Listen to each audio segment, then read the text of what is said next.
안녕하세요. 저는 아들 하나 있는 60대 중반의 여성입니다. 여러분들에게 기막히고 충격적인 이야기를 전할까 합니다. 제 아들과 관련된 이야기라 어디 쉽게 이야기할 수도 없는 노릇이고 고민 끝에 익명의 힘을 빌려 이렇게 글을 써봅니다.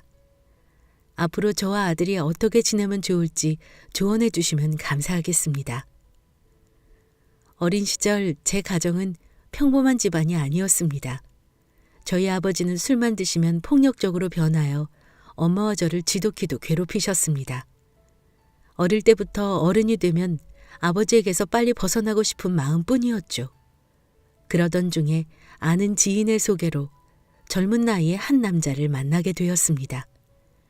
솔직히 소개받은 그 남자에게 호감도 없었고 외모도 제 마음에 들지 않았지만 그래도 그를 몇 번이고 만나게 되었습니다. 그는 집도 잘 살았고 제가 좋다고 쫓아다니며 결혼하고 싶다고 적극적으로 다가와 주었거든요. 저는 아버지가 싫어 하루빨리 도망치고 싶은 마음에 그 남자와 결혼을 생각하게 되었습니다. 이제 와서 생각해보면 도망치고 싶은 마음에 잘못된 선택을 한 셈이죠. 덜컥 만나던 남자와 결혼을 하겠다고 하자 저희 엄마는 제게 만난 지 얼마나 되었다고 결혼이니? 그 사람 어떤 사람인지 더 만나보고 해도 늦지 않아. 라고 하셨지만 저는 엄마에게 그 사람 집에 돈도 많고 무엇보다 날 많이 사랑하고 아껴줘. 난 엄마처럼 아버지한테 맞고 살고 싶지 않아. 사랑받으면서 행복하게 살 거야. 절대 엄마처럼 안 살 거니까. 라고 하며 결혼에 대한 의지를 내비쳤습니다. 물론 전 그 사람을 사랑하지 않았어요. 하지만 제겐 사랑은 중요하지 않았습니다. 그 당시에는 사랑이 없어도 소개로 결혼하고 살면서 부부의 연을 이어가는 게 이상하지 않았거든요. 비록 아버지가 싫어 선택한 결혼이지만 경제적으로 여유 있고 저를 많이 사랑해주는 이 남자가 싫지는 않았습니다. 그렇게 저는 만난 지 2개월 만에 그 남자와 결혼을 하게 되었습니다. 돈이 많아서 그런지 여유로운 신혼생활을 누리며 아들도 하나 낳아서 행복하게 보냈습니다. 그러던 어느 날 시댁에서 하는 사업이 점차 어려워지면서 결국 사업을 정리하게 되었고 그 과정에서 많은 것들을 잃은 남편은 매일 술을 마시며 지냈습니다. 참 애석하게도 딸은 엄마 팔자를 담는다고 했던가요? 남편은 술만 마시면 아버지처럼 폭력적으로 변하여 손찌검하였고 하나 있는 아들에게도 손을 휘둘렀습니다. 나중에는 재수없는 저를 만나 자신이 이렇게 된 거라며 보란듯이 불륜녀를 데려와 당당하게 이혼을 요구하더군요. 내가 어쩌다 너 같은 걸 만나서 재수없는 걸 집에 들였으니 내 인생이 이렇게 망가진 거라고. 이제 너란 년 꼴도 보기 싫으니까 내 인생에서 꺼져버려. 라고 말하며 인생에 대한 원망을 제게 쏟아부었습니다. 남편의 저런 행동에 저도 여자로서 참 괴로웠습니다. 그래도 전 그런 못난 남편이라도 포기할 수 없었어요. 바로 소중한 우리 아들 때문이었습니다. 제 아들은 아빠 없는 자식으로 키우기 싫어 버티고 또 버텼어요. 결혼 전 엄마에게 난 엄마처럼 살지 않는다고 큰소리 쳤는데 결국 저도 엄마와 같은 길을 걸어가고 있더군요. 저희 엄마도 그렇게 살기 싫으셨겠죠. 그럼에도 불구하고 그 모진 길을 걸으신 이유는 바로 저 때문이라는 것을 제 아들을 통해 알 수 있었습니다. 하지만 전 엄마처럼 오래 버티지 못했습니다. 나날이 심해지는 남편의 폭력과 폭언에 결국 이혼을 합의해 주었고 저를 닮아 꼴보기 싫다는 아들과 같이 그 집에서 쫓겨나오듯 나오게 되었습니다. 그 뒤로 저는 아들과 둘이서 함께 살게 되었습니다. 하지만 앞이 참 막막했죠. 여자 혼자 자식 키우는 게 쉽나요? 그렇지만 저만 보고 있는 아들을 위해서라도 힘든 일 마다하지 않고 닥치는 대로 일하며 키웠습니다. 아들이 사춘기에 접어들면서 질 나쁜 아이들과 어울리며 방황도 하였지만 저는 아들을 이해했습니다. 아빠 없이 자라게 하여 미안했고 돈이 무엇인지 먹고 살아야 했기 때문에 아빠의 빈자리뿐 아니라 엄마의 빈자리도 많이 느꼈을 불쌍한 아들. 아들이 작은 사고를 칠 때마다 모두 다 제 잘못인 것 같아 가슴이 무너져 내렸습니다. 그래도 전 아들을 포기할 수 없어 눈물로 설득하며 노력하였고 제 마음이 통했는지 아들은 조금씩 친구들과 멀어지더니 고등학교 2학년 때부터 공부도 열심히 하더군요. 서울은 아니지만 수도권 대학을 졸업하여 중소기업에 취직도 했습니다. 2년가량을 열심히 다니더니 그곳에서 일하는 격리 아가씨와 결혼을 하고 싶다고 하더군요. 처음 우리 며느리가 인사 온 날이 아직도 생생합니다. 단정하게 차려입은 옷과 수수한 화장, 환하게 웃으며 인사하던 모습을요. 어머니, 처음 인사드립니다. 창호 씨 여자친구예요. 목소리도 어찌나 곱던지 저는 그런 며느리가 처음부터 참 마음에 들었습니다. 어서 와요. 오느라 힘들었죠? 배고플 텐데 얼른 들어와서 식사해요. 함께 식사를 마치고 과일을 먹으며 이야기를 할 때 우리 아들이 왜 좋은지 물어봤어요. 그러자 며느리는 어머니께서 홀로 창호 씨를 키우셨다고 들었어요. 창호 씨는 그런 어머니께 효도해야 한다며 참 성실하게 일하더라고요. 요즘 사람답지 않게 착하고 책임감 있는 모습이 좋았어요. 창호 씨의 가정사를 듣고 안쓰러워했던 적도 있었는데 그런 내색 없이 열심히 사는 모습이 멋지더라고요. 라고 웃으며 말하는데 주책맞게 며느리 앞에서 눈물을 보였습니다. 부모의 빈자리를 많이 느끼고 컸을 우리 아들에 대한 미안함과 또 그런 아들을 보듬어주는 며느리에게 고마워서요. 그렇게 전 얼굴만큼이나 고운 마음을 가진 며느리를 가족으로 받아들이기로 생각하였습니다. 결혼하기 며칠 전 아들을 불러 결혼 준비에 대해 이야기하던 중 아들에게 몇 가지 당부를 하였죠. 사실 아들이 어릴 때 이혼한 터라 아들은 왜 제가 남편과 이혼한 것인지 대략만 알고 있었고 좋은 일도 아니었기에 저도 말을 아꼈었습니다. 하지만 이제 다 커서 결혼을 하니 아들에게 이야기하며 당부를 해주고 싶었습니다.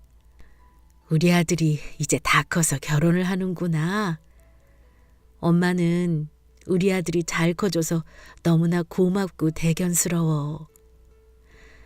그런데 아들, 그래도 엄마한테는 우리 아들이 늘 물가에 내놓은 아이 같아. 우리 아들을 믿지만 엄마가 좀 걱정이 되어서. 결혼하거든 아내를 소중하게 대해줘야 한다. 그래야 아내도 너를 존중해 줄 거고 화목하게 지낼 수 있을 거야. 엄마는 비록 아버지와 이혼을 했지만 우리 아들은 엄마처럼 이혼하지 말고 그저 행복하게 오순도순 잘 살았으면 좋겠어.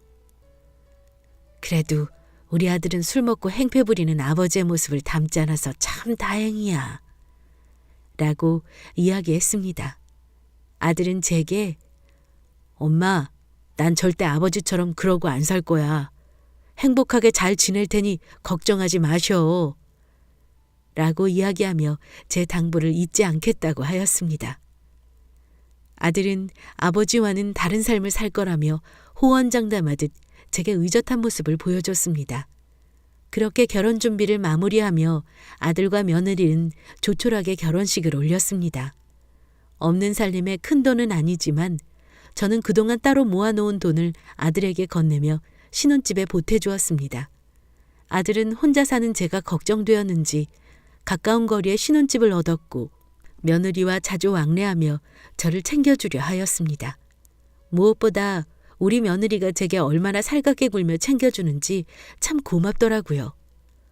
결혼 준비할 당시 며느리는 어릴 적 부모님을 잃고 혼자 자라서 엄마의 정이 그리웠다고 하였습니다. 그래서 그런지 저를 엄마처럼 생각하는 듯 했어요. 저도 딸이 하나 생긴 듯 가슴으로 며느리를 품으며 제 딸처럼 소중하게 생각했습니다. 그러니 행복은 저절로 따라오더군요. 하지만 제게는 그 행복이 어울리지 않았나 봅니다. 1년 정도 지났으려나. 어느 날부터인지 집에 찾아오는 며느리의 얼굴이 조금씩 변해가더군요. 늘 환하게 웃던 아이였는데 웃음기도 없어지고 부쩍 말수도 줄었습니다. 곱던 얼굴에 그늘이 가득하고 밥도 잘 안 챙겨 먹는지 살도 부쩍 빠져 있었습니다. 하루는 얼굴과 몸에 상처가 있길래 며느리에게 아니 아가, 얼굴하고 여기 몸에 이 상처는 뭐니? 안 그래도 살도 빠지고 얼굴빛도 안 좋은 게 너 무슨 일 있니? 라고 말하며 걱정하자 며느리는 멋쩍게 웃으며 아 어머니 그게 별거 아니에요. 그냥 저번에 집안 정리하다가 선반이 잘못됐는지 무너져 내렸는데 그때 선반 위에 있던 물건들이 떨어지면서 좀 다쳤어요. 약 바르면 금방 나아요. 또 요즘 일이 많아서 피곤한가 봐요. 살이 자꾸 빠지네요. 라고 답했습니다. 저는 그런 며느리를 걱정하며 일도 바쁘고 힘들어도 잘 챙겨 먹어야 한다고 반찬도 더 챙겨주었습니다. 그러나 그 후에도 종종 얼굴과 몸에 상처와 멍이 보이더군요. 그런 며느리를 앉혀놓고 혹시 말 못할 고민이 있는 건 아닌지 왜 이렇게 멍이며 상처며 달고 다니는지 걱정되어 물어봤습니다. 제 물음에 며느리는 당황하는 듯 하더니 제게 걱정 끼치게 해드려 죄송해요. 저번에 퇴근하고 돌아오는 길에 밤이라서 그런지 잘 안 보여서 발을 헛디뎠는데 하필 계단에서 헛디딘 거라 크게 넘어졌어요. 그리고 요즘 회사 일이 많아져서 격리일 말고 창고 정리도 하거든요. 그러다 보니 일 다 하고 오면 저도 모르게 멍도 들어있고 상처도 있더라고요. 걱정 마세요 어머니. 금방 나아요. 라고 말하며 아무렇지 않은 듯 되려 걱정하는 저를 안심시키려 했어요. 그리고 그런 저를 보며 그래도 이렇게 걱정해 주시니까 감사해요. 걱정 끼쳐드려 죄송하기도 하고요. 저 정말 어머니를 제 친엄마처럼 생각하고 의지하는 거 아시죠? 하늘에서 저희 엄마가 제게 어머니를 선물로 보내주셨나 봐요. 라고 옅게 웃으며 제 손을 꼭 잡아주더군요. 저도 그런 며느리를 보며 손을 따스하게 잡아주었습니다. 그리고 며느리의 말을 듣고 저는 정말 그런 줄 알았어요. 그렇지만 아무리 일이 힘들고 그렇다 한들 어떨 때는 아들과 함께 집에 올 때조차도 며느리는 웃지 않고 멍하니 있기도 했고요. 전 그런 며느리가 계속 신경 쓰이고 걱정되어 아들에게 이야기했습니다. 아들, 요즘 새하기 힘든 거 알고 있지? 얼굴빛도 안 좋고 몸도 말라가고 걱정이다. 저러니 임신이 잘 안 되는 거 아닌지 걱정되고 일이 저렇게 힘들어 사람이 변해가는데 그 일 계속 다녀야 하는 거라니? 하고 이야기하자 아들은 크게 동요하지 않고 누워서 TV를 보며 일 뭐 다 힘들지 안 힘든 일이 어딨어 그래? 그리고 힘들다고 일 그만두면 엄마 아들 혼자 돈 벌어야 되는데 나도 힘들어 엄마. 둘이 버는 게 훨씬 낫지. 아기도 천천히 가지기로 했어. 돈 좀 더 모으고. 라고 하길래 저는 그런 아들을 더욱 멍하니 앉아있는 며느리를 보며 둘이 같이 벌면 돈이 더 빨리 모이고 좋지만 저러다 내 마누라 잡는 건 아닌지 싶다. 너도 힘들겠지만 당분간은 잘 챙겨줘라. 서로 의지하는 게 부부 아니니? 라고 말해주었습니다. 그러나 아들은 눈길도 주지 않고 멍하니 앉아있는 며느리에게 큰 신경을 쓰지 않는 듯 하더군요. 며느리뿐만 아니라 아들도 일하느라 고생이 많을 텐데 집에서 쉬고 있는 내가 더 챙겨줘야겠다는 생각에 며느리와 아들을 위해 반찬도 만들어주고 건강 챙기라며 몸에 좋다는 건강식품을 사주기도 하였어요. 그런 제 노력에도 며느리의 상태는 좋아지지 않았습니다. 일에 많이 지쳤는지 돌연 다니던 회사를 그만두고 집에서 쉬게 되었습니다. 저는 차라리 그만두고 푹 쉬면서 몸을 회복하는 게 좋겠다고 생각하며 일을 그만둔 며느리를 칭찬하며 달랬어요. 그만두고 좀 쉬면 해결될 거라 생각했는데 이상하게 시간이 지나고 상태는 좋아지지 않고 더 심해졌습니다. 제 집과 가까워 자주 놀러 왔었는데 이제는 잘 오지도 않고 보니까 집에서 나오지도 않는 것 같더라고요. 걱정스런 마음에 제가 직접 며느리를 찾아가 보기로 하였습니다. 며느리하고 아들이 좋아하는 반찬 몇 가지를 챙겨서 며느리의 집으로 갔습니다. 초인종을 누르고 기다렸는데 며느리는 나오지 않더군요. 일도 없고 집에도 잘 안 나가서 분명 집에 있을 텐데 왜 문을 열어주나 하는 생각에 걱정되어 비밀번호를 치고 들어갔어요. 집 문을 여니 온통 깜깜한 것이 불이 다 꺼져 있더군요. 며느리가 잠시 어디 볼일 보러 간 건가 싶어 반찬을 냉장고에 넣어 정리하고 온 김에 집안 청소나 좀 해줄 겸 불을 켜고 정리를 하다 안방으로 들어갔습니다. 안방 불을 켜자 저는 깜짝 놀라고 말았어요. 며느리는 안방 창밖을 보고 앉은 채로 멍하니 있었습니다. 제가 온 줄도 모르고요. 저는 며느리에게 다가가 이렇게 말했습니다. 아니, 집에 있으면서 문도 안 열어주고 불도 안 켜고 뭐하고 있는 거니? 라고 조심스레 묻자 며느리는 저를 쳐다보지도 않고 멍하니 창밖만 보고 있더라고요. 저는 그런 며느리가 점점 이상해져 가고 있다고 확신이 들기 시작했습니다. 어디 아픈 건가 싶어 몸 상태를 확인해 봤지만 열이 있거나 하지는 않았어요. 더 말을 하지 않는 며느리를 보며 아들과 진지하게 이야기를 해봐야 할 것 같아 퇴근하고 집에 올 아들을 기다렸습니다. 그러다 며느리는 저를 보며 어머니, 저 괜찮으니 이만 집에 가보세요. 그이 오늘 야근이라 늦게 와요. 라고 말을 하더군요. 저는 그런 며느리의 갑작스런 말에 그러니? 이왕 온 김에 아들 얼굴 좀 보려고 가려고 했는데 알겠다. 내가 너 좋아하는 반찬도 가져왔으니까 밥 꼭 챙겨 먹고 어디 아프면 약도 잊지 말고 챙겨 먹어야 한다. 나중에 와서 청소도 좀 도와줄게. 그럼 쉬렴? 하고 말하며 아들 집에서 나와야 했습니다. 이상하게 며느리가 처음으로 저를 불편해하고 빨리 갔으면 하는 눈치와 표정이었거든요. 안 그래도 힘들 텐데 제가 계속 있으면 편히 쉬지 못할 거라는 생각에 저는 며느리에게 저리 말하고 집으로 돌아와야만 했습니다. 그때 제가 며느리를 위한답시고 집에 돌아오지 않고 계속 옆에 있어줬다면 저는 아마 며느리를 지킬 수 있었을까요? 그 뒤로도 걱정이 되어 종종 찾아가기도 하였지만 제가 집에 가볼 때면 늘 불이 꺼진 깜깜한 방 안에 혼자 멍하니 앉아 있거나 잠만 자며 끼니도 거를 때가 많았습니다. 저는 그저 얼마나 일이 힘들었으면 저럴까 싶고 한편으로는 무슨 일이 있는 건 아닐까 걱정스러웠지만 그때는 알지 못했습니다. 그게 우울증이라는 것을요. 알았더라면 제가 며느리를 지킬 수 있었을 텐데 그러지 못한 제가 바보 같습니다. 그저 제가 더 집안일을 신경 써주고 도와주면 나아질 거로 생각하였습니다. 아들에게도 며느리에 대해 의논해 보았지만 아들은 별거 아니라는 듯 일관하더군요. 나중에는 본인도 일에 지어 힘들다면서 그런 며느리를 외면하고자 하였습니다. 가끔 며느리를 보는 저도 답답하고 걱정스러운데 매일 보는 아들은 오죽할까 싶어 제가 아들보다 더 신경을 쓰면 될 거로 생각했습니다. 그렇지만 이런 제 생각은 제 인생에 콧방귀를 뀌었습니다. 왜냐하면 우울증에 깊게 빠진 며느리는 결국 집에서 혼자 극단적인 선택을 했으니까요.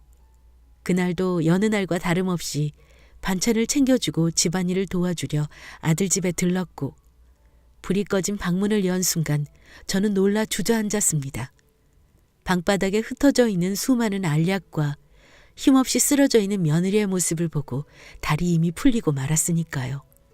서둘러 병원으로 옮겨봤지만 애석하게도 며느리는 결국 다시 눈을 뜨지 못했습니다.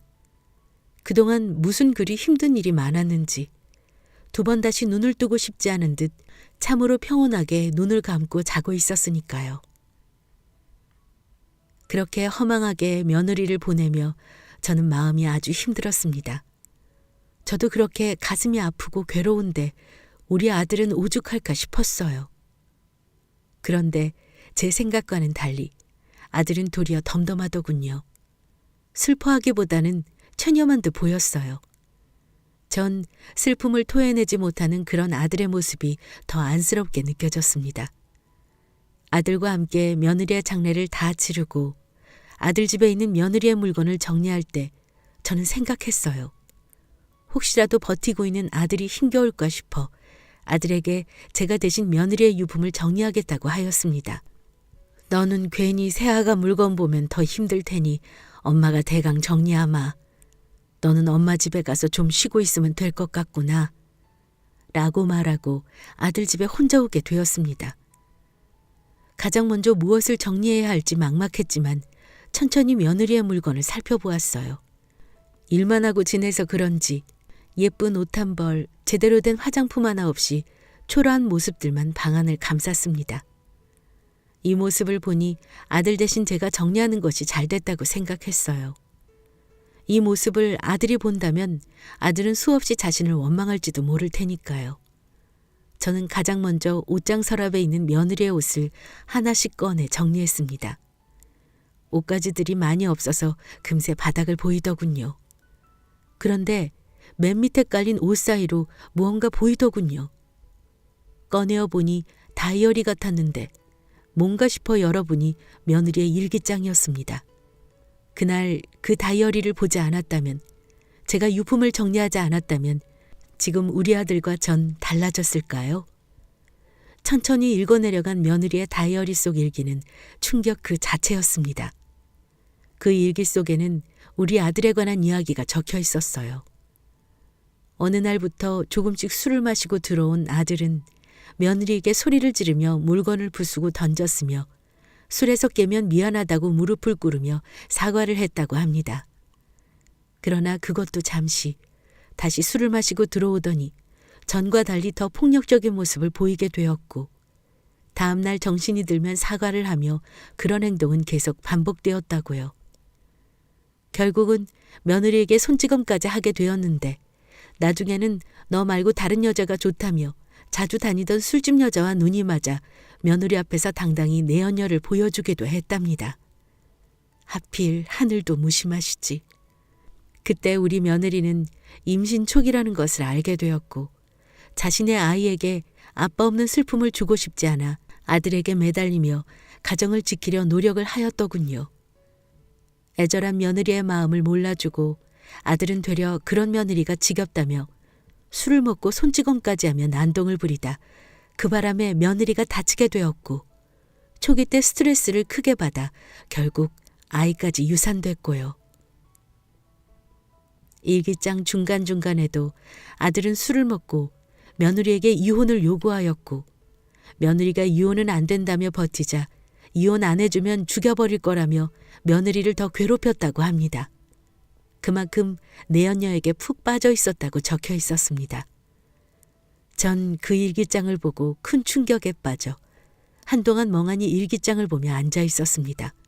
그리고 시간이 지나면서 차츰 손이 덜덜 떨리고 소름이 돋았어요.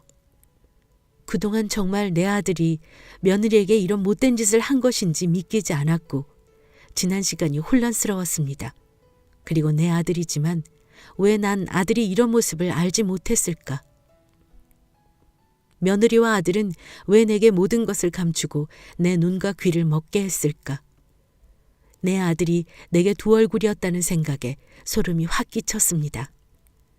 전 정신을 가다듬고 며느리의 다이어리를 챙겨 집에서 쉬고 있는 아들에게 달려갔습니다. 그리고 아들 앞에 며느리의 일기장을 보여주며 사실인지 물었죠. 너 새아기가 쓴 일기장 속 이야기가 정말 사실이니? 라고 물었고, 아들은 일기장을 넘겨보며 읽고 보더니 짜증 섞인 목소리로 낮게 아이씨 라고 읊조리더군요. 전 그런 아들의 태도를 통해 일기장 속 이야기가 사실이라는 것을 알게 되었고, 순간 아들에 대한 실망감과 분노가 섞여 처음으로 아들의 뺨을 때렸습니다. 내가 어떻게 이런 짐승만도 못한 짓을 할 수가 있니? 착하기만 한 줄 알았던 내 아들이 어떻게 이럴 수가 있냐 말이야. 내가 내 아버지한테 어떤 대접을 받고 살았는데 아버지 자식 아니랄까 봐 좋은 것도 아닌 것을 닮아서 이럴 수가 있냐 말이야. 난 그것도 모르고 그 불쌍한 것을 그렇게 허망하게 가게 했잖니. 이 말은 제가 어쩌면 좋을꼬. 라고 말하며 주저앉아 목 놓아 울었습니다. 그리고 조금 진정되었을 때 아들을 경찰에 신고했습니다. 정신이 들고 마음이 차분해지자 며느리가 스스로 목숨을 끊었을지 의심스러웠고, 설사 스스로 목숨을 끊었다고 할지라도 홀로 죽음을 맞이하게 내몰아간 것은 제 아들이니까요. 또 며느리 뱃속에 있는 아이까지 떠나게 한 아들이 사람처럼 보이지 않았습니다. 전 며느리가 써놓은 다이어리 속 일기를 증거로 경찰에게 다시 수사해달라고 요청했어요. 전 그동안 제 아들이 성실하고 그저 착한 아이일 거라고 생각한 바보 천치였습니다.